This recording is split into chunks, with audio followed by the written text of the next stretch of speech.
a selection from Moby Dick, or The Whale, by the Terran writer Herman Melville, from Chapter 70, The Sphinx. A short space elapsed, and up into this noiselessness came Ahab, alone from his cabin. Taking a few turns on the quarterdeck, he paused to gaze over the side. Then, slowly getting into the main chains, he took Stubbs' long spade, still remaining there after the whale's decapitation, and striking it into the lower part of the half-suspended mass, placed its other end crutchwise under one arm, and so stood leaning over with his eyes attentively fixed on this head. It was a black and hooded head, and hanging there in the midst of so intense a calm, it seemed like the sphinxes in the desert. "Speak, thou vast and venerable head," muttered Ahab, "which, though ungarnished with a beard, yet here and there lookest hoary with mosses. Speak, mighty head, and tell us the secret thing that is in thee. Of all divers thou hast dived the deepest. That head upon which the upper sun now gleams has moved amid this world's foundations, where unrecorded names and navies rust, and untold hopes and anchors rot, where in her murderous hold this frigate earth is ballasted with bones of millions of the drowned. There in that awful waterland, there was thy most familiar home. Thou hast been where bell or diver never went, hast slept by many a sailor's side, where sleepless mothers would give their lives to lay them down. Thou sawest the locked lovers, when leaping from their flaming ship, heart to heart they sank beneath the exulting wave, true to each other when heaven seemed false to them.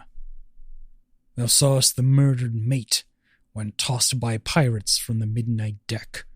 For hours he fell into the deeper midnight of the insatiate maw, and his murderers still sailed on unharmed, while swift lightning shivered the neighboring ship that would have borne a righteous husband to outstretched longing arms. O head, thou hast seen enough to split the planets and make an infidel of Abraham, and not one syllable is thine.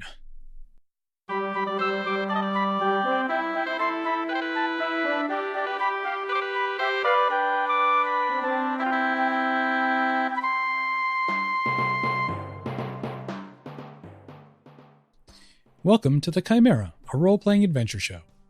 This week we are returning to the world of the Old Bones, a superpowered sci-fi campaign that runs on a pre-release version of Onyx Path's story path system. I am Vin LeBate, and I play Sidra, a living financial instrument, and joining me this week are... I'm Braden Lamb. I'm playing Dang, an energy-eating space rhino bodyguard. I'm Kacey Smith, playing Molly Harrow, a human technophile and gadgeteer, and the captain of the ship Chimera. I'm Kelly Weissman Aspruth Jackson. I portray Theron Melanthios, a 7-foot-tall heretical catman. I am Jeffrey Bard, and I play Releth, a galactic lawyer from the wrong side of the Akashic Bleed, and pilot of a mech that goes by the name of Moonin. As well as our GM, Josh Hall-Bachner, who is about to drop a whale on us. Go ahead, Josh. Okay. So when last we left our heroes, they were on an ice sheet with a giant whale poised at the peak of the arc of its jump out of the ice. So to recap, it's large, it's made of metal, it has one giant glowing mechanical eye, and it's extremely large. And it's jumping over us, onto us? It's jumped out of the ice. It's not necessarily obvious at a first glance exactly where it will land, unless you are particularly good at ballistics visually in a very quick way, which somebody could be. But I would say it's probably a concern. I feel like gauging whether or not he's going to collide with a large object, / the large object's going to collide with him, is one of Theron's strong suits. That's probably fair. Okay, let's get initiative real quick. Ooh, that's not a good thing. Quick, who remembers how to do initiative? Right. I was just going to ask that. Oh, 6. I wrote it down. I have 6 of them. Do I also have 6 then? Did we have the same number? I have 6 too. Probably. I think we all had 6. All right.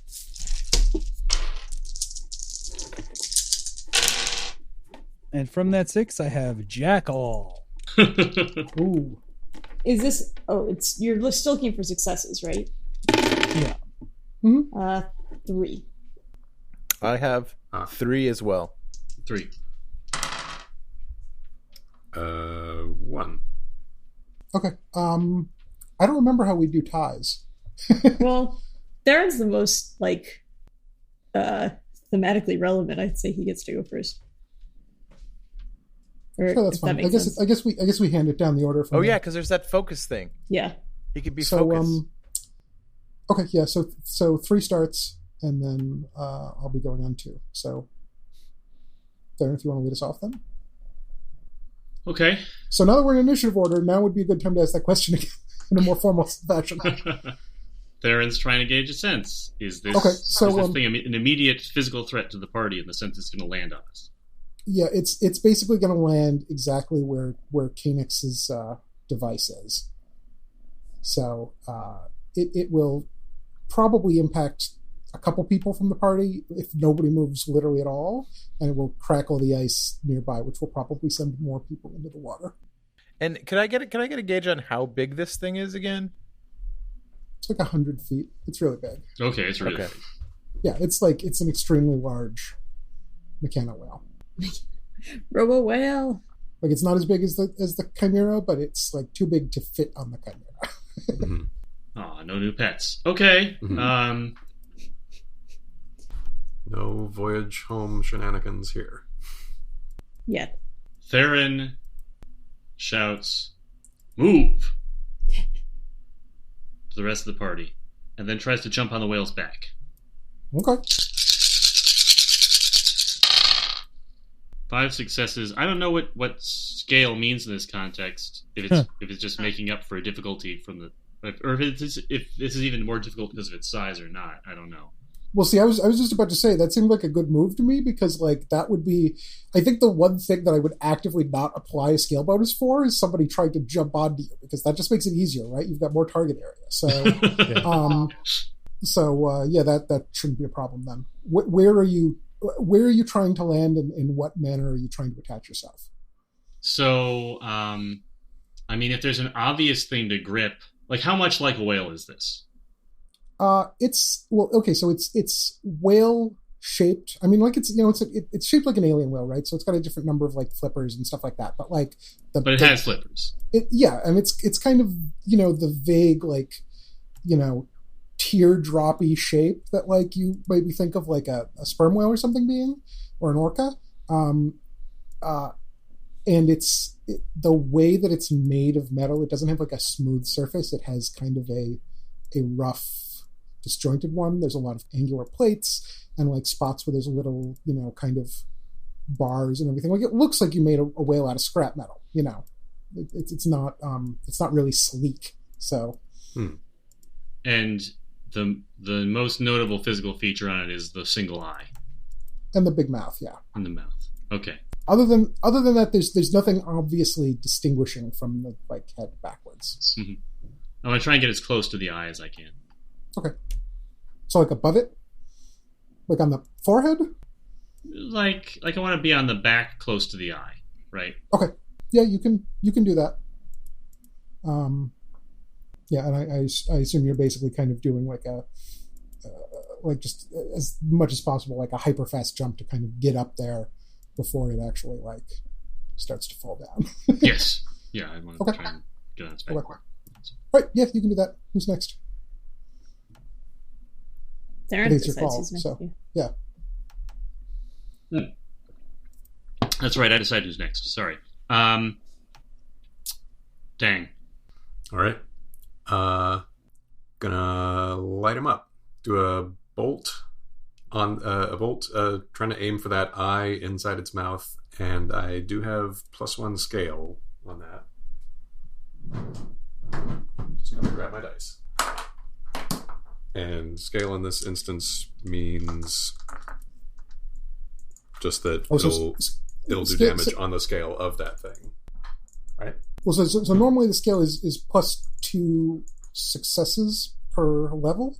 So in this case, you're basically just evening out with its scale bonus. I see. Because it's big. So might plus aim. Mm-hmm. 6 on might and aim 5. You are good at blasting. And what else do I have? Marksman. Oh, I didn't write down what that does. I think is it just an extra success, maybe? I don't remember. I've got to figure out where we've got the. I think that's just one of the things that lets you spend inertia or not momentum. Momentum. Oh yeah, that's right. Yeah, so not applicable right now. Okay.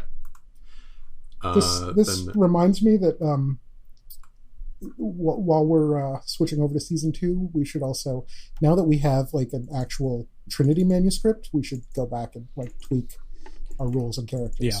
Yes. But let's not do it while we're actively playing. It's a good plan. Our poor listeners. And I do have a specialty in Quantum Bolt, which is 1 extra die. That's an extra success. Extra success. Okay. So the here comes... specialties are a lot better in this than they were in the old Cool. system. All right, here come the dice. There goes one of the dice. Okay, 1, 2 successes on the dice, plus That's the one. plus 1 for the specialty and 2 for the scale. And so are you just you're just kind of generally like generically just aiming for that big glowing seeming target. Okay. All right, yeah, you shoot. You can target that pretty effectively. It's big. What color are your blasts? I don't remember. I know we talked about this. Probably pinkish. Okay. So you I'll say see the pinkish at the point of origin and going toward more greenish as it gets farther away. Okay. So you bolt, you see the energy kind of hit pretty close to square in that eye area. And like I mentioned, the eye is a little bit of like, not an optical illusion, but it's kind of like, it's not an eyeball. It's stuff that's arranged so that like the space that it creates and the glow from inside and everything like creates the sensation of an eyeball, if that makes sense. And then there's like a lot of little kind of metallic kind of lattice and everything in there. So you manage to shoot right into that. The green energy kind of like ripples out into the yellow that is glowing in the eye before. And it seems like almost certainly if it was a biological thing, you'd say that it like blinked by reflex, basically. And you see all the like yellow and green are still kind of like sparking off each other. And there's kind of like little light sparks going off, and it's kind of almost opening and closing the eye. Quincunx, everybody! Quincunx! Okay, so you got one more before its initiative, so we're going to tag. Let's get Rowleth in here. Okay, the guy's name was Kanix? Yep. Mm-hmm. Okay, cool. So it looks like it's going to land on Kanix? Yeah. So I'm going to put on the afterburners and see if I can get Kanix out of the way of the whale. Okay. Is your attitude towards his big expensive apparatus that he's using that you want to take it, that you want to not take it, or you don't care what happens to it? I think Rowleth would not really appreciate the importance of the equipment. Okay. In the same way that Kanix might. So I think his priority would be to get just Kanix out of there. Okay. Which I'm guessing is going to be a... Hang on. Here, let me shoot. Sorry. A finesse plus aim roll? Maybe finesse pilot? Oh, yeah, finesse pilot. Yeah. Finesse pilot will work. All right. And I will get you 4 out of that. Okay, yeah, that should be fine then. So you're just going to run by and just kind of Yoink arm scoop him? Yeah. Yeah, okay. Yeah, you do that. So you're like jetting horizontally across the ice. Yes. Are you adjusting your trajectory or anything after you grab him, or are you just continuing to go straight? I will do the opposite of that Aliens movie and go against whatever his like main body is. So if he's moving forward, I'll move perpendicular to that. Uh-huh. All right. So, in the span of just like a second, you guys have fairly quickly reacted. Theron has jumped up onto his back, and then Dang has shot him in the eye. So, shot it in the eye. So, you see it blinking. It kind of starts writhing somewhat in the air. Like before, it was kind of making that doing the sort of graceful deadly Free Willy thing, but now it's kind of like twisting and doesn't really seem to be like entirely moving with the accuracy and grace to which it previously attempted. So I think basically what's going to end up happening is it's going to kind of twist a little bit on its side, so maybe about 55 degrees to one side, and then come crashing down into the ice. So Molly and Sidra, neither of you is in the direct spot that it's going to land in, but you're probably going to be in the spot that within the area that cracks when it impacts. Ooh, that's not good. Unless either of you wants to actively burn your action to more aggressively defend against that. No, let's see what happens. Like Mary Poppins your way out of there. Okay.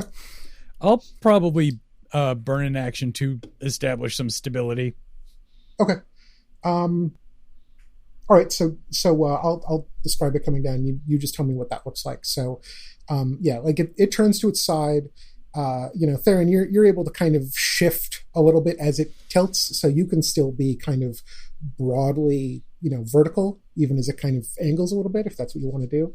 And instead of hitting with its jaws, which is what you think it seemed like it wanted to do, kind of the whole right side impacts all at once into the ice in that spot. So it just, whatever, all this equipment just is just completely crushed. And as it hits the ice, there's a loud sound. Cracks spread out from the spot, probably about 100 feet in every direction, and then the ice right where it impacted caves in and it falls through, and probably about 15 feet out from where it hit, that ice cracks enough that it starts breaking apart and collapsing as well. So Molly, you're probably on I think you basically are on one of the little kind of ice floes here that kind of tilts over and you get dunked. So you're in the water. The water is extremely cold. So note that. Not and great. Sidra, you were going to kind of slide out of the way there. So how are you going to do that? I think probably what happens is that as it hits, she crouches down and sort of puts one hand on the ground to just stay with her individual chunk of ice as it lurches. Okay. So more a matter of staying. Okay, so you're on a little ice floe than getting anywhere. Okay. Yeah. Yep, that's fine. Okay, so Molly, you're now drenched and cold, but you do have an action remaining. Okay, so I think we had established in the last episode that when the robot whale came flying, Molly's hand was sort of hanging onto it to catch her eye because it had gone exploring. So the hand's going to kind of let go as the whale crashes down and as Molly sort of splats into the water. And it's going to go back to her wrist, and she's going to kind of fling her arm almost like she's throwing something, but the hand's just going to spool out into almost like a long metallic rope with a hook at the end, and it's going to hook onto the ice floe and then start to shorten and pull her in. Okay. Is that a thing I'm rolling for? I think you can do that without any extra roll. Okay. So if there's one thing that's abundant here, it's ice. Yeah. So it's hard to miss. Let's go back around to the next round. Pick a focus person. Molly? I will pick Dang. All right. Wait, did you already pick Dang? Did you pick Dang last time? Did we have a focus person last time? We didn't have a focus person for the first Okay, round. then yeah, Dang. So that's good. Okay, and somebody other than Theron to go first. We'll have Sidra go first. Okay. And so just remember, Dang, you can step in to act at any point this round. Okay. So you kind of have a floating initiative. But Sidra, you're up. I think probably what I'm going to try to do is make my way towards the ship, which I'm guessing involves some careful hopping from one ice floe to the next. Yep. And the ship is outside of the range of actually cracked ice, so it's not in any if you get to that spot, you're on ice that is solid, basically. Okay. Anything particular you're trying to do there, or are you just trying to get in the area? I'm just trying to get to it, I think, because it's probably our best source of stability. Slash rescue options, if that is necessary, which I suspect it might be in the near future. Are you getting in, or are you standing near it? I'm probably getting in, and okay. Yeah, I'll be starting it up as soon as the opportunity approaches. Or actually, I think we left it hovering, so it's already started up. You jump in. Yeah, so that's fine. Yeah. Okay. Who's next? Oh, right. That's my choice. I think probably Theron is next. Okay, so I've gone down with the whale, yes? Yeah, so it because the way it comes down, right? It comes down on a side that you can kind of be on the opposite of. And because it's coming down in this non-aerodynamic way, the amount of time between the impact and when it's fully submerged again is longer than it would be if it was doing what it kind of intended to do. So you have a moment there where you could not go under with it if that's what you actively want to do. Otherwise, it's going to go under the water and you'll be along with it. Does it make sense? It does make sense. Do I have enough time to punch it in the eye then? Oh yeah, you have enough time. Or stab it with my sword in the eye, being more accurate. Mm-hmm. All right, let's do that. Seems like things to do. 3 plus 1 for the sword. Okay. That's 4 plus scale. And you have 2 scale for that? Yep. Okay, so 1 cancels out with it, so it's still 1, so it's actually 2 successes. What is the material of your sword again? It's a special metal for the blade, right? Yep. Did we establish anything about its conductivity? Uh-oh. It's a good question. That's a good question. I mean, it's a sword, right? It's a sword that's designed to be an optimal sword. Mm-hmm. I don't think conductivity is a positive factor in a sword. Mm-hmm. So I would be kind of surprised if it was a good conductor. And the handle is what?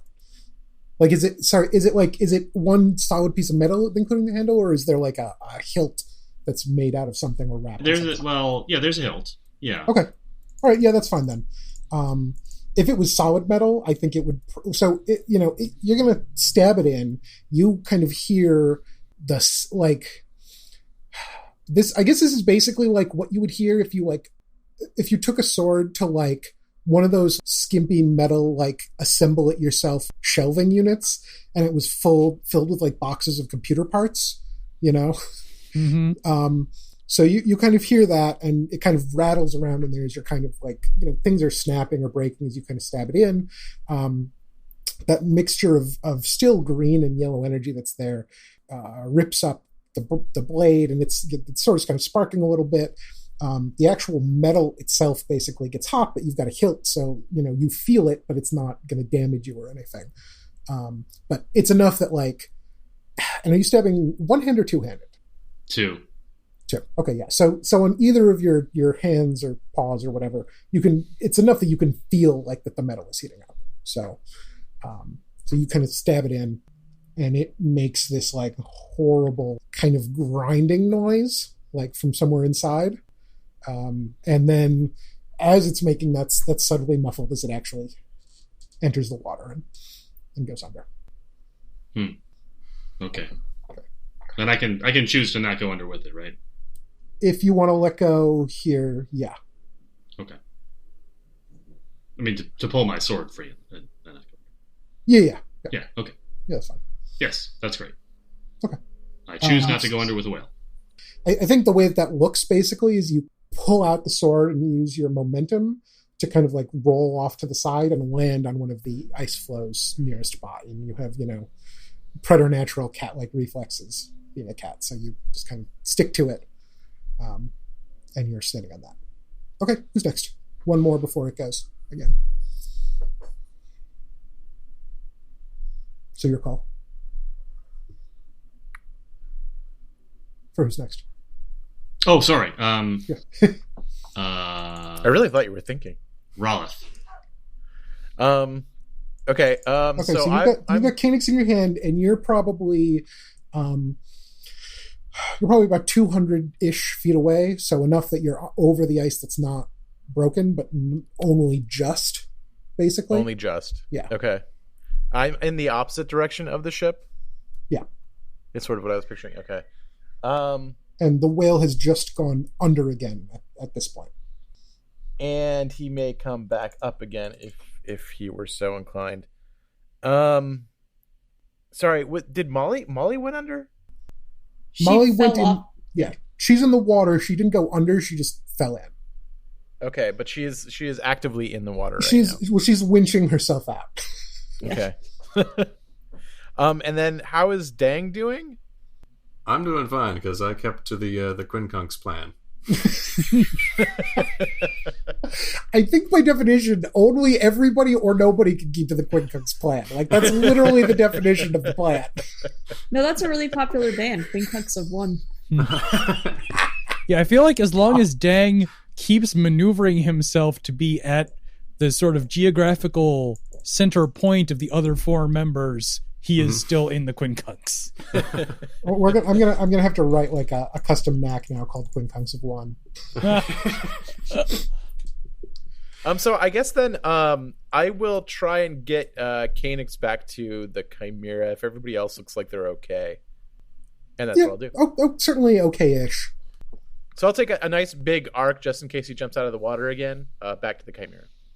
Vertical arc or horizontal arc around the hole? A vertical arc. So I'm Vertical going arc. over the recently destroyed area. Okay, so you kind of slide up to this spot, you kind of break, stop, and then you kind of like bound almost the opposite way back over towards the ship. Okay. Mm-hmm. Yep, that's fine. Okay. So I'm gonna jump in right here. Oh, yeah, you can do if possible. That. Yeah. I think Dang is going to use his action mostly just to get up to the whale and get as close to that mouth as possible, and like hopefully just get to the whale and then probably do like a grapple to hold on. Okay, so it's under, so that's fine if you want to, but you're gonna have to dive in to get to it at this moment. I'll do that. Okay, so you're gonna dive into the water and try to grapple it around the eye. Dang hates this whale. Mm-hmm. Is that right? Yes, that is correct. Okay. Guys, I've got a plan. Okay, give me might plus, I cannot remember what the hand-to-hand combat skill is called. Brawl. Brawl, yes. Yeah, might plus brawl. With a specialty in grappling. Oh, right, yes. Hey. 6. Brawl is 4. I've got powerful strike and martial artist. I don't think either of those are applicable here. 0s are successes, right? There are 2 successes. Oh, okay. 2, Yes, 4. 2 each. 6. 4, 6? Yeah. Plus the success? Or, sorry, plus the specialty? Plus the specialty, yeah. Okay, yeah. So you I give it a big ol' hug. So you the way I'm imagining this then is you kind of dive, you kind of dive in. I'm trying to think of like what would actually be like aquadynamic for Dan. I'm having a little trouble here. I guess probably a lot of tentacle action. I guess head first and head first with little tentacles tiny legs back, doggy paddling. probably. Mm-hmm. Yeah. You know? Probably have Okay. a little bit of a force shield going on. Mm-hmm. Yeah, I guess That's you could use the force shield to kind of like Yeah, part I the did. water to make yourself more like. So that would work. Okay, so you kind of put a pointy force field in front of you to kind of split the water open so you can dive in without like basically alien belly flopping into it. It just goes tentacles out behind. It hasn't kind of reinitialized its own motion, so it's still got momentum that's carrying it forward under the ice a little bit, but it's not moving as fast as it was before, so you're able to kind of dive quickly, come up right on the side, and it's kind of turned on its side like I mentioned, so you can basically kind of float up to where the top of its head is, so kind of at a 45-degree angle or 90-degree angle from vertical, and basically just wrap both tentacles around the big metal disc that's kind of like the false iris of the eye. cool. And you feel all the energy there, but it's you, so that doesn't actually affect you the way it would somebody else. So you could just tell like there's a large volume of kind of light energy, kind of like all around there. Is it spicy? Spicy. Yep. Not a good spicy. Like this is like energy lutefisk. Oh, burn on both Braden's and my ancestors. And I do have absorption, so if it's doing any kind of big energy strike, I'm gonna try to gulp that up. Okay. My aim here was to get in the way of that that electrical energy that was zapping Theron. This was probably pretty smart because its plan at this point basically is to kind of, once you're on there, it kind of repossesses itself, kind of swivels underwater. It's very maneuverable compared to what you'd expect for something this big and this kind of bulky shaped. It clearly has more abilities there than you just expect from like its physical form. So it kind of like swivels around underwater. You have no trouble keeping a grip, but like, your tentacles are wrapped around this piece. The rest of you is kind of like flapping around under the water a little bit as it changes direction and pulls and everything. So you're kind of getting like, Buffeted. Yeah, I'm trying to think of like the analogy here, but yeah, basically you're kind of streaming through the water, like off to each side and just using your tentacles to keep on. And it's basically going to go down a little bit, where a little bit is probably like 20 feet or something here, swivel its head back up, and you're going to feel the eyes start to like glow harder. So first give me the absorption roll. Okay.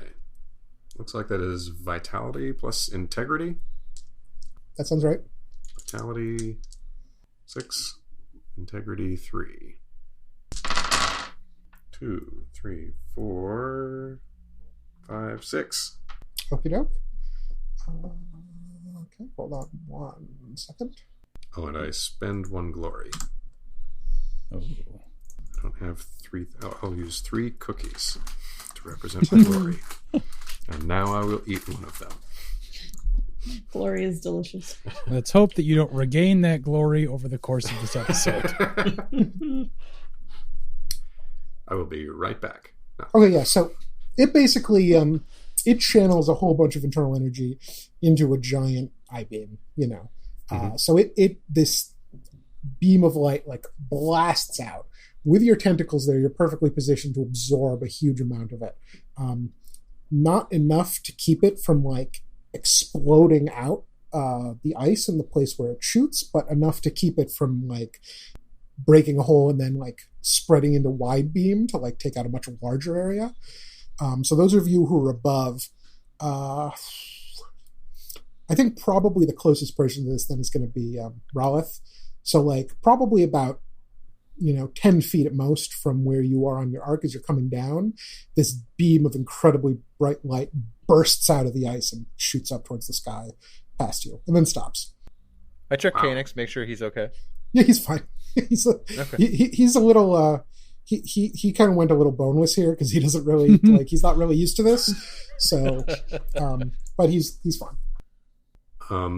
So the way the absorption works, I get to absorb that and put it into one of my attributes, up to a limit of 5, I guess, levels of damage or something.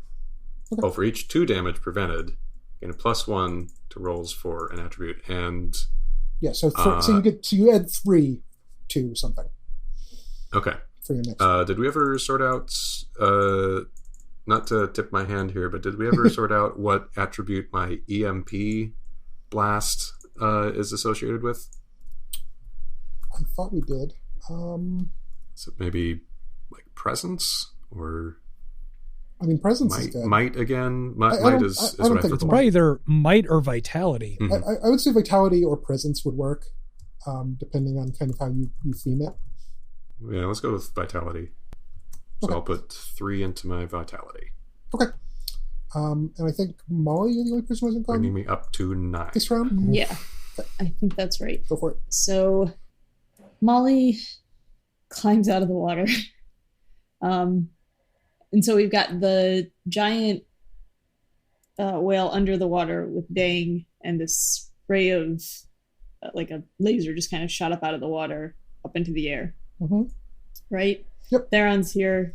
Molly's just got out. Sidra's on her ice floe, and then Ralph is up in the air, kind of heading back towards the Chimera. Sidra's on the ship now.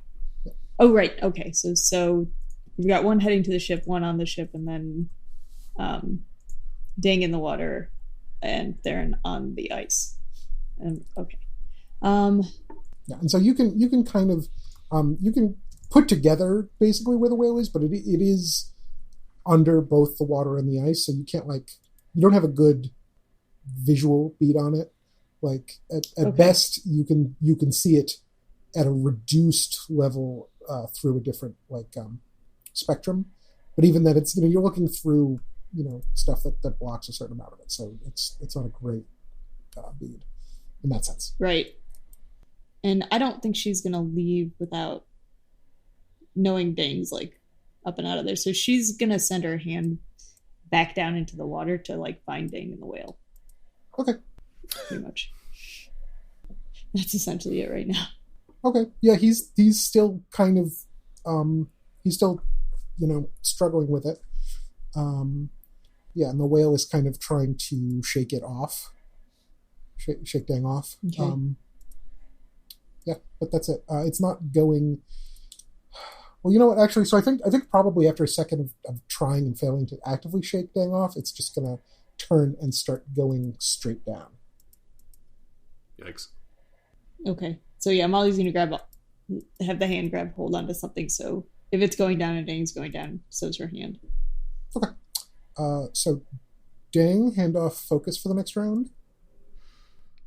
Let's go with Roweth. Okay. And Molly, hand off first initiative. Okay, I will give that to Sidra. Okay, Sidra, you're up. Okay. So Sidra probably right now is charging into the lion station, Okay. which is, a big sort of sphere of light at the fore of the ship. And she gets there and she says, flight controls, please. And several large, complicated Star Trek-y panels pop up. Yep. And she looks at them for a second and says, simplified flight controls, please.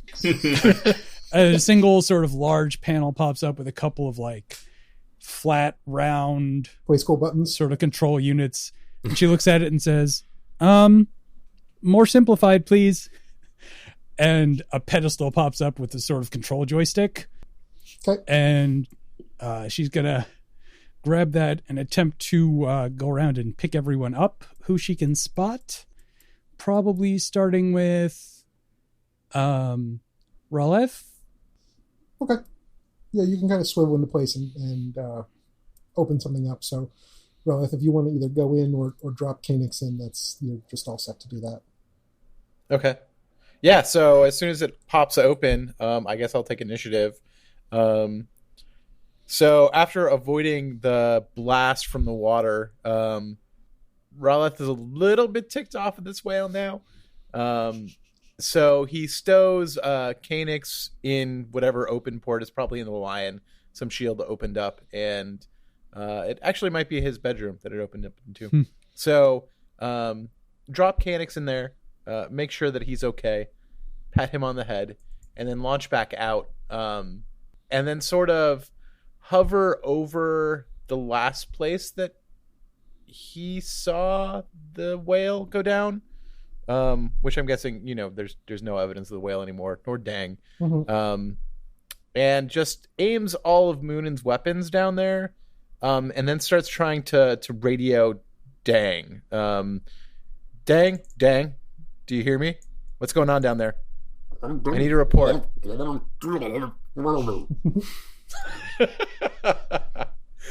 And I figure that's the end of my turn. I'll hand it off to Dang at that point. Okay. Deep under the ice is probably not the best place to set off this EMP. I'm gonna wait until it decides to start heading back toward the surface. So let's see. In the meantime, maybe just get a better grip on the eye to try to. Do you want to try to direct position it? Myself to? Do you want to kind of try to direct it, or? Ooh, yeah. Like I wish I'd gone. I might have if I'd absorbed into might and do brawl, but I don't know. Well, I don't know. My might and brawl is pretty good anyway. Yeah, I'll do that. Okay. Let's see if I can try to. That's basically go just back a up toward grapple the roll. surface. Yeah. Alrighty. 4 + 1 for grappling 5. Okay, so I imagine that the way that this kind of works is that you probably basically plant your feet kind of against the back of its head and then just pull with all your might on the tentacles. That kind of jacks its head upwards, and it hasn't really slowed its momentum at all. So basically the result of that is it kind of swivels around and starts moving upwards with the speed that it was going downwards before. So it's now barreling up, and you see the ice sheet right above you. I'm going to attempt to radio over the...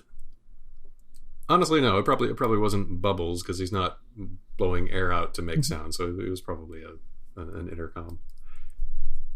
So earlier it was just sort of, I'm doing all right, I'll try to bring it back, and now it's just, I'm bringing it back, guys. So one more person before it goes, so who are we going to hand it up to? Theron. Okay. We know it's coming back to the surface. Theron, he's got pretty good vibration sense. Soft cat-like feet. He's very good at not being surprised. I want to try and position him so that he is not where the whale is going to reappear, right? Not standing over it, but just to the side of that. Okay. And then I want to wait. Can I hold the rest of my action until the whale starts to come up through the ice? Yes, if you give me a roll to kind of verify the positioning there. Sure. What do you want had to something roll? on that, yeah. I'm trying to remember, actually. Let me actually find the character sheet or something. Would that be like an analysis roll? That's probably analysis, yes. Like a cunning analysis? I can do that. Yeah. That's a thing I can Yeah, do. that works. 1, 2, 3, 4, 5, 5. Okay. Yeah, you can position yourself like that then. Great. Okay. So it's barreling up at top speed. By the time it gets towards the ice, it's basically, moving straight vertical at a high rate of speed. You're still gripped onto it by your tentacles, so you're actually going to kind of take some of the brunt of it crashing through here just because of your physical location. So what's your defense rating, Dang? 4? Okay. Well, I think I am wearing the soak suit, and I don't remember if we had I would assume that adds like 1. Yeah, maybe. that sounds right. So, okay. Yeah, so it actually, how's defense calculated? Because if it's vitality, it's a bit more now. Oh yeah. Oh yeah, you're right. Yeah, so yeah, then you're fine. It's going to be high enough. So you feel it because you can tell very clearly that if it wasn't for the extra energy that you've kind of absorbed into like fortify your body, that this would have hurt like a lot. But that's enough to kind of let you mostly shrug it off. So you just are getting beaten by, you kind of feel it smash into the surface of the ice, and then as the ice kind of splits open, it just bursts up and manages to probably get like half a body length again above the water in the course of this particular jump. So my response to that jump mm-hmm. is to stick my sword into the side of it so that it shears open Titanic style. Okay. So you just are you doing that like the one hand thing, like just holding it off like that? Only because I'm using the other hand to grip the ground. Yep, that makes sense. So you're kind of you kind of are making a triangle almost, like your shoulders are aligned at a 45-degree angle and the sword's up parallel to the ground, and you're basically just slicing down the side as far as you can. Okay, yeah, so you can do that. It's big enough that you certainly can't like slice it in half or anything doing that, but you can open up a pretty big rent there, and it's you're using its momentum against it, right? So it's rad. So that works pretty well. I'm trying to think if it makes sense to do a roll for that. Like, what's your pool on that, basically? The attack pool is 10. Yeah. Okay. So I guess give us a roll then for that. 1, 2, 3. Okay. And basically, I think I'll just discount its scale bonus here because again, its size is working against it here. So that's 7. So you're able to position in such a way that it basically, and it's tough, right? The outside is not like super amenable to this. You're able to basically position in a spot where you kind of find a weak point to kind of get it in, and then from there, basically the kind of momentum and the leverage that you have carves down through it. And once it's going, like the momentum kind of carries it forward. So you're able to basically cut this giant rent in its side. Electricity and energy is kind of out of the side as it's going. So there's like sparks flying, like Flashdance style, like as it's like kind of going up here. And then when there's I think about giant space whales shooting sparks, I think of Flashdance. And there's the ice is shattered. So there's big pieces of ice like going through, and like all the light is like glinting off of those and everything. So like, that's happening. There's just robot row all over. And then, oh no. So then it's up and above. Well, it's not a fish. True. Technically, whales give live birth. That's true. So, maybe I am cutting its stomach open, so it's like full of robot krill. Yeah, there we go. Or robot ambergris. Oh. Wow. So is there there's one person who didn't go yet, and I just realized I don't remember who that is. Molly. It's Molly. Me. Sorry. We have the same arc. So Molly's sort of like her teeth are chattering and her lips are kind of purple, but she's got you're up. her robot hand hanging onto the unhappy whale. Mm-hmm. And she's going to try to find a spot where she can actually like link into it and see if she can hack this thing. Okay. And mostly what she'd like to do is try and understand what, like, prior to the whole bit where it leapt out of the water and tried to kill us, like why it doesn't want anyone here. Like what's its deal, essentially. Okay. Give me a roll. All right. 4, and then I think I get I have mechanical as a specialty, and I don't know if hybrid would count in this this critter. Okay, so wait, what was the number again? 4 plus any additional successes from having either a mechanical specialty or a hybrid specialty or an electrical specialty. Okay. All these specialties. You have specialties like science fiction characters have extra PhDs. Pretty much. Okay. I mean, she probably also has PhDs. Yeah. She only has one PhD, but she also has an MD and then all the specialties. So. Any BFAs? Not yet. BFAs. Okay, yeah. So you kind of start poking and probing into that and everything. It's got a pretty there's a pretty solid defense layer outside, and it's fairly dynamic. You're basically dealing with an immune like a computer immune system here, not just like passive defense. So that's a little tricky. You're kind of poking around it and you're trying to get in. The first easiest thing to do is kind of get the broad, kind of emotional picture here, and you can tell that it's mad, which probably isn't a big surprise. Right. And you can pretty easily get the vibe that it's basically just trying to get rid of you. Like it lives here basically, and something showed up that isn't supposed to be here. It doesn't seem like the motive is that much more complicated than that. Okay. So as a starting point, and if you want to keep diving in for anything else specific further, then you can do that. Okay. Yeah, I probably will. Okay. So yeah, give me like another question that you want about what it knows or thinks. Okay. So I want to know what its purpose is. What its purpose is. Yeah. If it not what its purpose is. Not what its purpose is. And wow. the show's over. Good night, everybody. Time for season 2.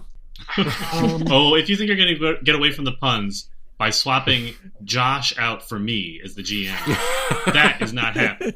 Yeah, that's probably true. Also, I will be there as well. This is the... Yeah. And Kacey will be there. Yep. Yeah, it's... Yeah, literally, this is the group that you assemble if you want to make Vin mad at how many bad guys there are. And also, you want to spend some time with Jeff. You brought it on yourself, Vin. Okay, so, that's a tough one, right? Like, if you just ask somebody what their purpose is, they're usually going to kind of sit there and blink a little bit and maybe not have an answer ready unless they're I guess what she's trying to figure out, if this is a being or an entity that was designed by someone, right? Then the purpose would be defend but if it's a life form, then it would be WTF, right? Basically, what you get there. So one, it's clear that it's like an independent life form. It's not like a robot defense mechanism or something. It's not something that is kind of subsumed or subservient to another greater system. It is its own thing. It has some level of interconnection with other mechanical living things, but not like a hive mind. It lives here.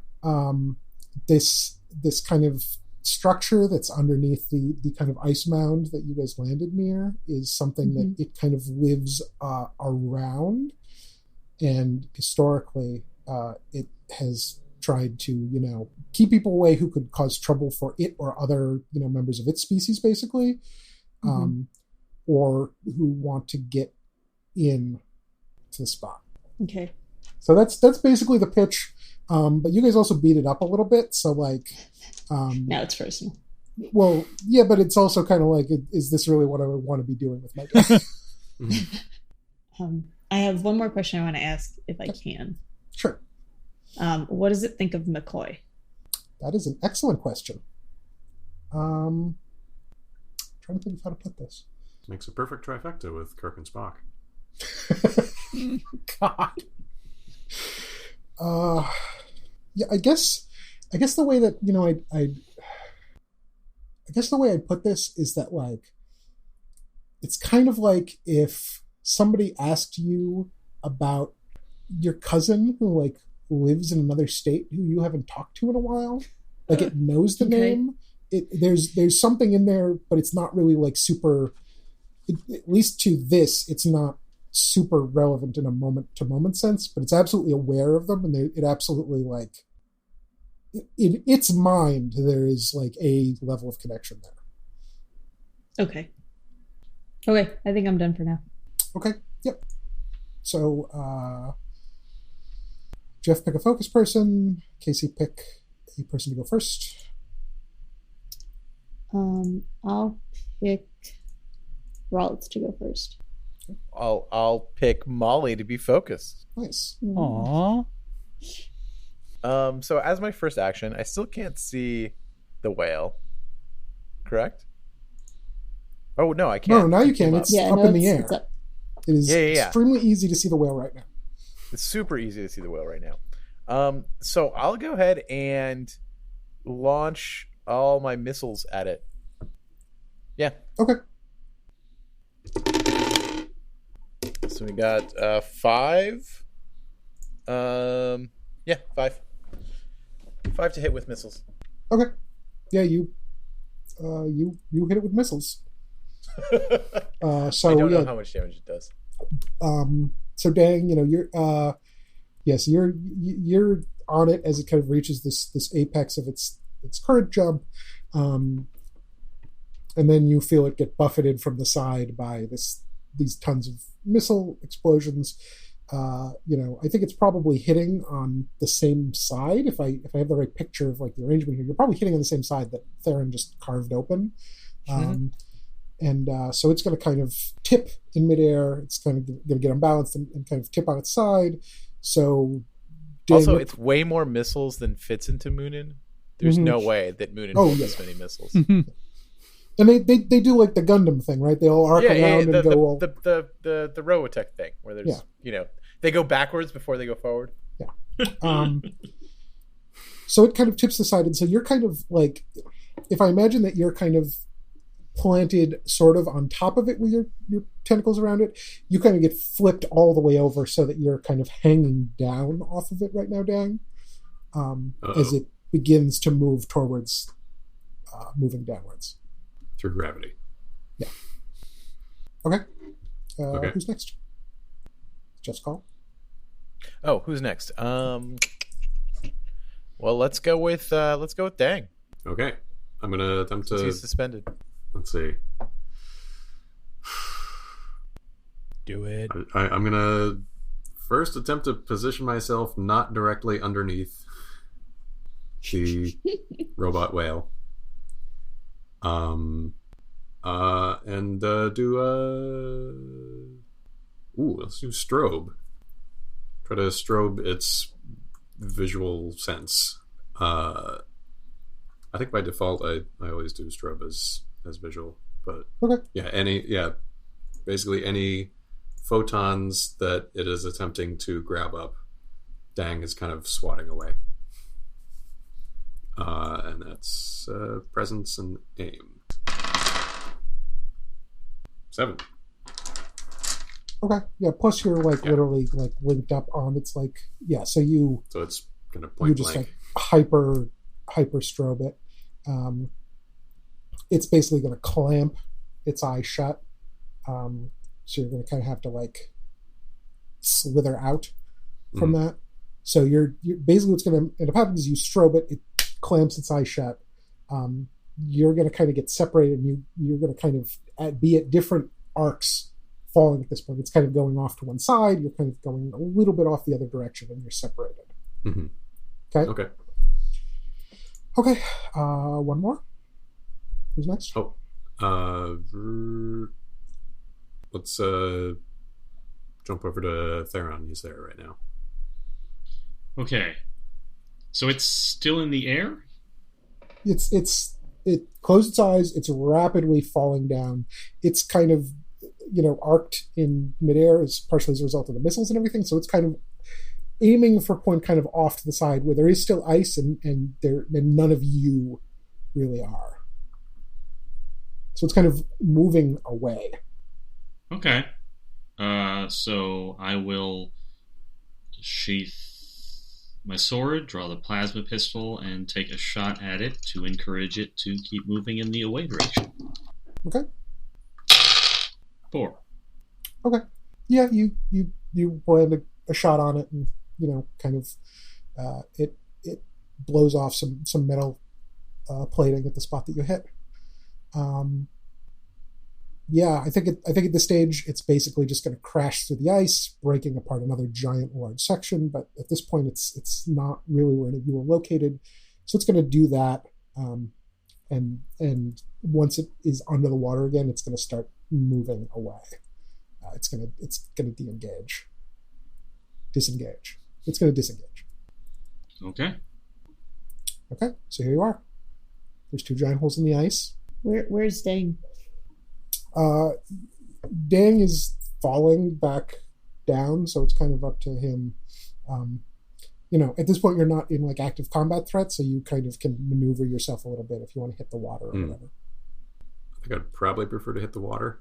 Yeah. Okay. So you basically fall back into the hole that you just came in out of. Swan dive. And and then just start making my way back to the solid ice. Molly's gonna walk over to the edge where Dang seems to be swimming towards. Be like, "Hey, buddy, you okay?" Whew. It's quite a ride.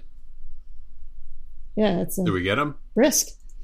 Did we get him, and did we want to have him? Because it seems like he's getting away. It seems to have swum off. I would have liked to have known why it attacked us. It doesn't want people on its home that aren't expected. That's fair. I'd like to know why your friend wants us here, Theron. So would I. Okay. So at this point, it's listening, and so it's gonna you're gonna get probably like a series of things here. So first, you're gonna see kind of like a flash of several different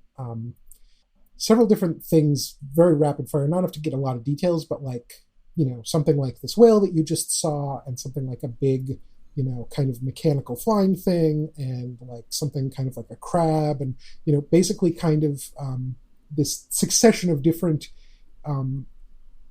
biological mimicking almost mechanical like life forms, all kind of rapid fire, ending with one that looks like the image that you have of the McCoy. Then you're going to kind of like basically the effect of it like pointing at the structure inside the ice there, and then you're going to kind of feel your memory drawn back inexorably to a particular moment, specifically the memory of when you were on finger roll and the Sears eel got away, and there was a moment where you saw something that was basically like a canopic jar. So you're going to kind of have that memory flash back in your mind. Mm-hmm. So Theron's going to mute. Yep, go ahead. I was just going to say it's enough to kind of draw a conclusion that like it's here to pick something up, right? Like that's why. I believe that Emporos has brought us here to collect something. Well, my sense was that creature wasn't the only one of its sort here. So whatever it is, I suggest we collect it and go. Again, I agree. So, I'm not sure if I'm more at to see than my character is supposed to be here, Josh. If I'm supposed to be looking for questions, I'm sorry. Basically, just ask questions. Yeah. So if I'm supposed to, am I supposed to be looking for another canoptic jar? Yes. Okay, that makes sense. I get that, or at least I can. Okay, but I don't have any idea about what the lead is on where. The planet is a big thing. I mean, I think we need to go into this structure. Yeah, so this is maybe a thing that I didn't kind of make clear with this description. But so what we found originally, right, is so there's ice covering everything. There's this thing that's kind of like a little ice mountain from looking at it externally that's near where you guys are. When Molly set her hand underwater to explore, she was able to kind of sonar out that there's like some other structure, not ice, but some kind of like metallic structure or something that rises up. That's why there's an ice mountain, basically, because the ice is coated around the outside of this. And it goes way down, far enough down that like it wasn't obvious like what it kind of goes to, but where it is here, it's kind of just like it's like a tower that comes just above where the water level is, and the ice is frozen around it. Now I understand. Okay. So it's, you know, that's what it kind of drew your attention to. So it's basically saying like, look, you got to go in here if you want to get this thing. We are looking for a repository of some sorts, means for containing a Mahoy, or at least something like a Mahoy. And I suspect we should start our search over there. It points towards the mountain that is not a mountain. The mountain that hides. Hmm. So Molly's going to radio Sidra up in the ship and say, hey, Sidra, do you think you could burn us a hole through... Well, okay, first of all, do you think you can ask the Chimera to give us a clear sense of the shape in the ice and where there may be any openings? And then if you could like laser us a hole through the ice so we could get in to that opening, that would be great. I can try to do those things. So it's a long walk to the mountain and a short ride in the ship. Maybe we should all just get on the ship. That's probably a better idea because I don't like works. the laser parts of the ship particularly. That's good because my clothes have frozen to my body, so good plan. Right, the ship touches down very ungracefully, and the lower entryway opens. Hank says, "You guys go ahead. I'll just be along in a second." As soon as everybody else is in the ship, if anybody's looking out a window, they see Aurora Borealis. Oh man! Oh. Here, on this planet. At this time of year. Localized entirely around the Chimera. What's the Reuben equivalent of like Malox?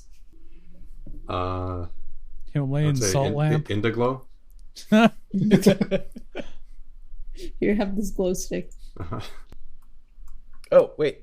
How's Kanix doing? By the end, once he kind of shook it off a little bit and he was in the ship, so he didn't feel quite, as directly threatened, he was basically just kind of gawking at the whole thing, like out the viewport or whatever. So at this point, he's kind of collected himself, and he's like, that was extremely cool. Sorry about your, experiment? Oh, shit, my equipment! Like, he had totally forgotten about that, and his mood changes immediately when you bring it up. He's just like, oh no, they're gonna kill me. It's my first mission. Do you have any idea how much that stuff costs? Yes. No.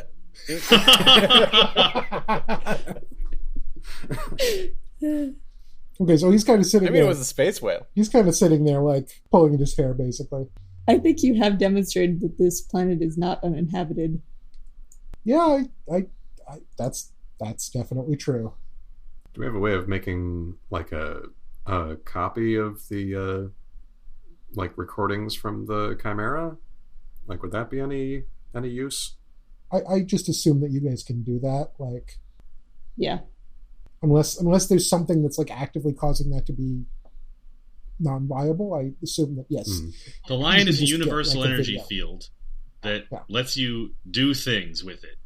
I bet we can make you a Betamax copy of the sensor readouts. Please, the ship only uses Laserdisc. I'm imagining like just a little hovering, glowing Rubik's Cube kind of thing. Mm-hmm. I was imagining a fruit, and when you bite into it, you see the data. Digifruit. Okay, so Theron can certainly run the guns to cut a hole in the mountain, but someone else should do the sensor thing because that is not his ball of wax. Mm-hmm. Molly could do that, but she needs to take a hot bath and change first. Then Rowleth will take over for that. We do have Kanix here, too. He doesn't know the Chimera, though. Yeah, but no one knows the He's a Chimera. little too keen to know the Chimera. I don't know if I want him. You can probably help around with him her too much. get at the type of data that he would need. Yeah, that makes sense. So we do those things. We do those And then we're things. off to the entrance. Or exit, depending on... Okay. I think the first question is about once Molly's able to recuperate from falling into incredibly frigid water. The first question is about what's it look like under the ice. So Molly's she's sitting in the line and she's, got like a blanket over her and she's kind of got a mug of something hot and steaming kind of cupped between both her hands that she's taking small sips from. But she's looking less like purpley blue. What does the mug say? What does the mug say? Oh, damn. Give me a second. We need a second to come up with something good. Also, when you say something hot and steaming, that is probably about as specific as you can get. Right. I mean, it's something.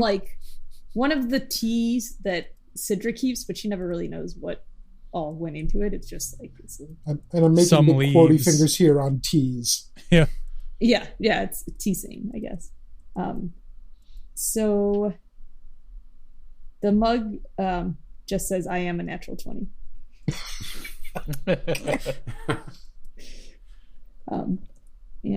So she's sipping from it, and she kind of describes that it was almost like a pillar or something, like the underside of a iceberg that just kept going down. Is that right, Josh? Yeah. So basically the shape of this is kind of like it's not like a straight vertical tower. It's kind of like got a very slight slope, but basically you can see that it probably kind of with a little bit of scanning, you can see that it's probably hundreds of feet downwards before it kind of reaches some bigger kind of spreads out, right? So like this is kind of a protrusion off of something bigger further underneath. So she's got her hand back, Yeah. and she's just going to kind of turn it so it's palm up, and just sort of a three-dimensional display of what she scanned will kind of gleam up out of it, so everyone can kind of look at it and get a sense of kind of what she saw. And she'll say, my guess would be this area, the deepest area, looks like it's sort of the most important, or at least the largest. My guess would be that's the place where whatever Empress's item is going to be located. But I couldn't really say for sure. The silhouette doesn't look like anything to me, does it, Josh? No, not particularly. It's not very distinctive in a sense. It's kind of Fair. All right, so Theron will go down to the snake and plug in and see about cutting a hole in the ice that'll allow access to the tower. Okay. Hey, Josh, can the Chimera go underwater? I mean, it can go into outer space, so... Because, I'm wondering if we cut a hole closer to the source that we're interested in, if we could, hook up some kind of, airlock almost, so we could get from the Chimera to the... snake lock? The depths that you're talking about are not enough to, have to worry about pressure or anything. So yeah, you can if you want to cut a hole in the flat, or well, honestly, there's holes that are probably don't really need to be widened at this point for the Chimera to get into them. So if you want to take that approach, that should be viable. I mean, I hate to take away Theron's opportunity to blast something, but no, I think taking the whole ship down with us sounds good to me. Okay. I think that's a terrible term phrase. And yet, probably accurate.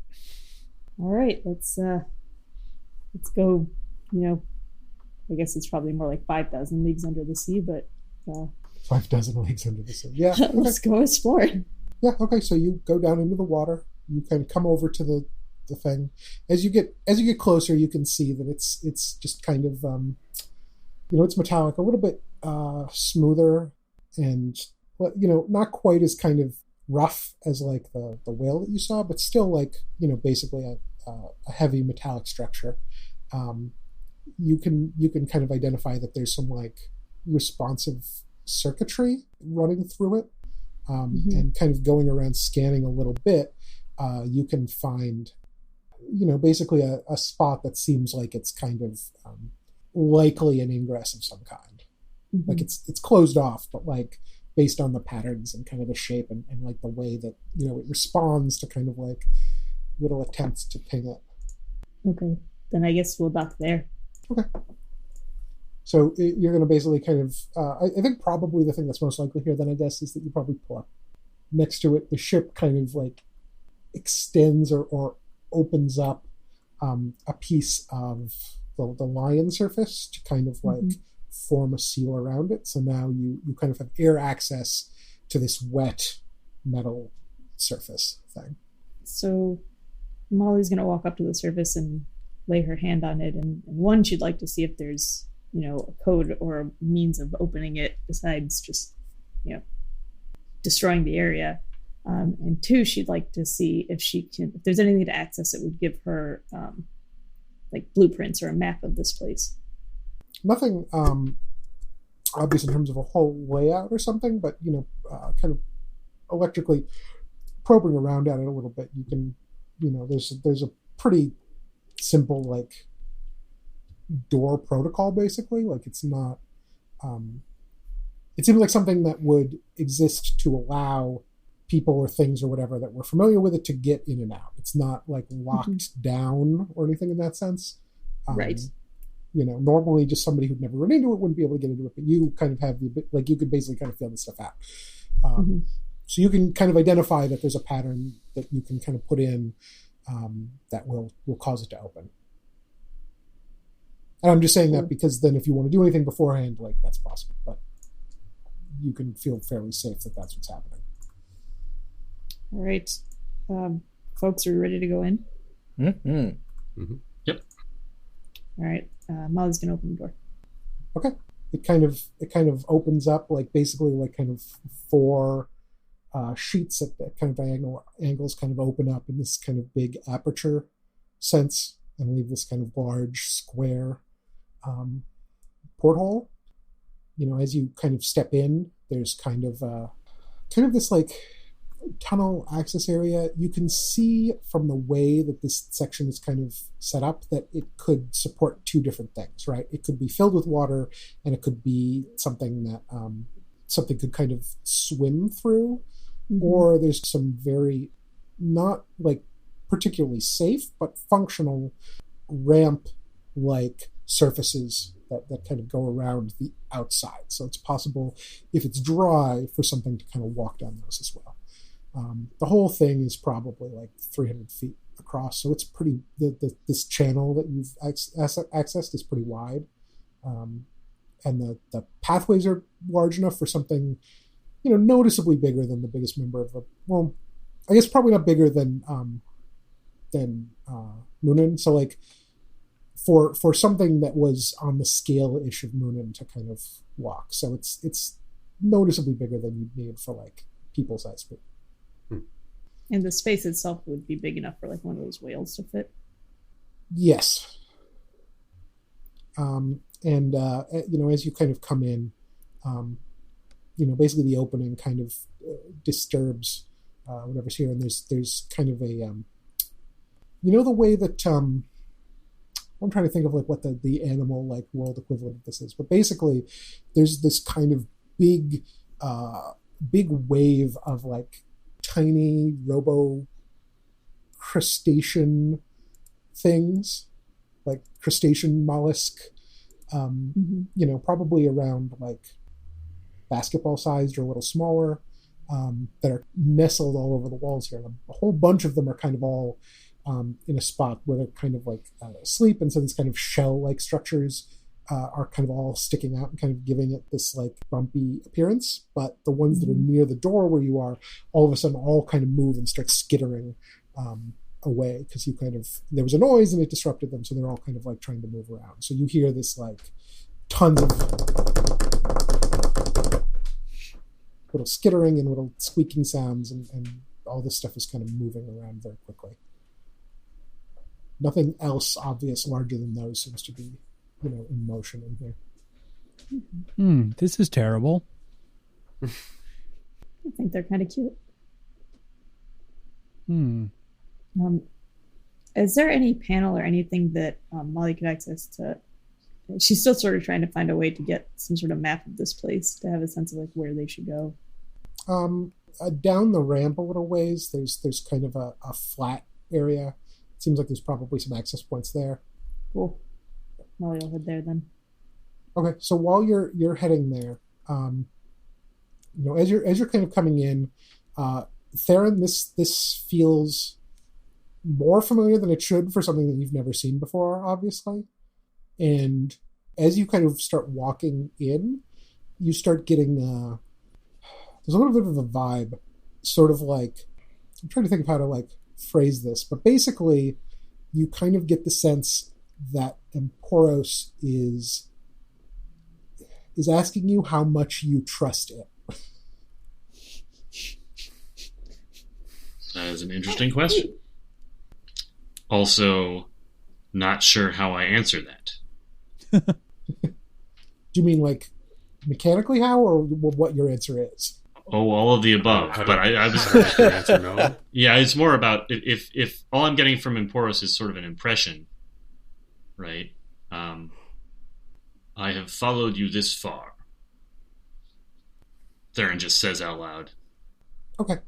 So you're going to, I'm going to describe something. If you want to interrupt it at some point, like just say, but otherwise I'll just kind of describe how this happens, I think. So one of the things about this kind of McCoy thing is that there's this kind of weird bodily feeling of overlap that you have all the time, right? Like there's this thing that sort of physically overlaps with you, but sort of doesn't, So there's kind of this weird feeling, and the point of junction is kind of located in the head, right? That's the point where there's the most direct kind of overlap, momentarily. So that one of the things about being, having this connection is that you can always kind of feel him in your head, even if you aren't like actively aware of him anywhere else. And what this basically feels like is if you kind of imagine this overlap on your head, kind of like these, the robo-bug mandibles or something are normally just kind of there. And it basically feels like they're clenching shut. Okay? Okay. And then like its head is almost sort of like snapping closer into place with yours. Okay. So anybody who is still near where Theron is, I guess only Molly went down, it sounds like. Did we not all go down? Are you all moving, or is only Molly going? It doesn't really matter, but just for context of what's happening. I'm going. Rowleth would probably be doing Overwatch, so he's probably further away from the party. Okay, but so if you're all sort of going in a group, then I think basically what happens is that Theron kind of holes up, like just kind of stops walking for a second. There's a bright flash of light out of his eyes. Whoa. Dang had turned his head at that first comment that Theron said, that I've followed you this far. Now he's putting up force field. And thought you'd be like, hey, I didn't know you were bringing snacks, pal. And in something that isn't quite Theron's voice, it kind of echoes out, and you just hear, clearly coming from Theron, but again, not in his voice exactly, I am here.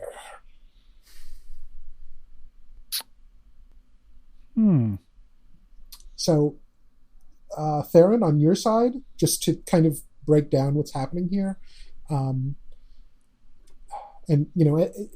as it kind of locks in closer, you kind of get a little bit more understanding of its thought process, right? Like it's aligning its electrical neurology more directly with yours. So the result of that is basically it's making it so that it is kind of more able to actively speak for or kind of communicate out through you than it normally would be. Like normally if it's going to like make your body do something that's kind of this, it has to do like a thing, right? Like it's kind of an active effort on its part. And so it's kind of layering itself over that a little bit. And so its thoughts are also kind of like, mingling with yours a little bit more. And I'll get into some background on that. I might actually just give you something outside of the session to kind of fill you in on some of what that does. So it's not that it's taking control, it's that it's positioning itself so like you kind of both have some amount of control. It's positioning itself so it can speak through you and, kind of have a certain level of like base influence, just like automatically. So what can and can't I do? You can basically, you can move like normally. You can still speak unless it's speaking. You can do any physical actions or anything else that you want unless it tries to like make you do something else, and then we'll do like a roll off or something on that. But you basically can't stop it from like speaking or like doing like low grade kind of like, head motions, looking around, kind of like change of stance stuff. So like you still have primary control, but it's kind of asserting itself a little bit more. So I can speak then. Yeah. And the only thing we see is just Theron's glowing eyes? Yep. Okay. Well, he stopped, right? Like you see that something Right. funny happened, but the only physical difference is the glowing eyes. Okay. Emporos has moved closer to the surface. It's all right. We can continue. So Molly's going to just slide her goggles down and flip to the spectrum where she can see Emperos best because she wants to see what this looks like to her. It really is kind of like an alignment thing. Like if you kind of imagine, like I'm going to kind of use like a visual like drawing metaphor here, but like imagine that normally you have Theron and then you just have this like, tracer paper like overlay on top of that with this like, this bug thing, right? And they're just kind of both there and you can see both of them. And, normally they're kind of in the same space, but that's just it, right? Like it's just kind of, he has this thing that is kind of taking the space in and around where he is. And right now it's basically like you move the paper such that like the head lines up exactly. And when it does that, you can kind of see this new pattern almost where like the different parts of the two heads that normally look pretty different all align in a way that the result is there's kind of this new hybrid looking head area that very clearly like it's a line. It's like the lines have snapped into place. Mm-hmm. So you see that like on an energetic level. Okay. So Molly's just going to kind of nod and she's going to go back to looking for a map. Okay. So you can get down, you can get access to these terminals. There's a big, computer system. It's weird, but it's not anything weirder than the other weird things that you've dealt with in the past. It takes a little while to kind of get into it and kind of start to bring it up. And, once you kind of get access to something that can give you some information about, the location, you basically see when it comes up, you can see the spire that you're in, and then it starts kind of painting in below that, and you just see it just spreads out, and there's just like tunnels and pieces running in, and it's just kind of spreading more and more out. And the spire that you're in kind of getting smaller and smaller, and you can see that like this thing is enormous. And basically stop the zoom before like you completely lose where you are, but like that isn't enough to contain the whole thing. Okay. So Molly's again going to kind of project what she's getting, and she's going to look over at Theron/Emperos and ask, where do we need to go? Theron's head is going to kind of, and basically when Emperos is moving it, you're going to like, it's pretty noticeable. Like it kind of jerks in this unfamiliar way. That's not like the motion that you'd normally expect, especially from Theron, because he's got the cat-like grace and everything. So like his head kind of swivels in this artificial way, over and looking over kind of the map and everything, and the kind of grating electrical voice again. It kind of points with one paw towards an area, not, a ways away, but not like super far. It probably uses Theron's paws to kind of zoom back in and like indicates kind of an area. It goes, in here. Okay. Then I think that's where we head.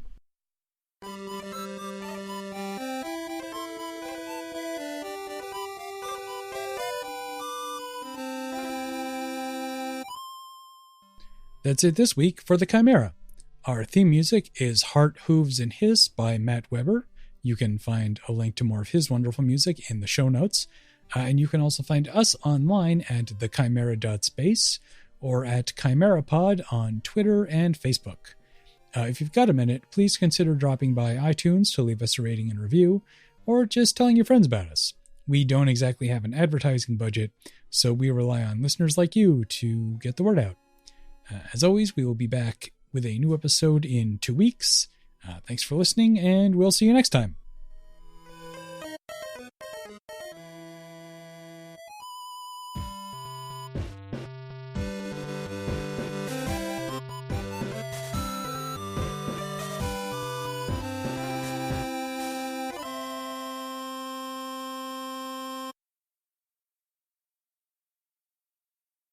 Sounds creepy. I don't trust it.